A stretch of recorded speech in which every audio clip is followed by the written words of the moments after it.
नामी कंपनी के नाम पर जाली कागजात के जरिए 40 लाख रुपए ठगने के आरोप में बिहार के दरभंगा से सिलीगुड़ी की पुलिस ने एक युवक को गिरफ्तार किया है। 23 वर्षीय आरोपी युवक का नाम मोहम्मद इरशादुल्लाह है। मिली जानकारी के अनुसार एक व्यक्ति को लाभ दिलाने का लालच देकर इरशादुल्लाह ने उसके पास से 40 लाख रुपए की ठगी कर ली। ठगी का शिकार होने वाले व्यक्ति का नाम दीपक कुमार अग्रवाल है। शिकायत मिलने के बाद साइबर क्राइम थाना की पुलिस आरोपी को ट्रांजिट रिमांड पर लाकर सिलीगुड़ी अदालत में पेश किया।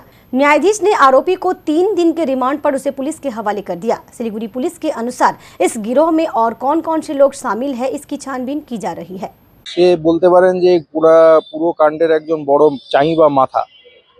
প্রায় প্রাথমিকভাবে 10 লক্ষ টাকার একটা লিড পাওয়া গেছে, মানে পুরো টাকার মধ্যে প্রায় 10 লক্ষ টাকার একটা লিড পাওয়া গেছে। সেখান থেকে আপনার বেশ কিছু টাকা আমরা যার এই টাকা যিনি প্রতারিত হয়েছিলেন তার কাছেও বেশ কিছু টাকা এখন রিকভারি হওয়া অলরেডি শুরু হয়ে গেছে, ঠিক আছে।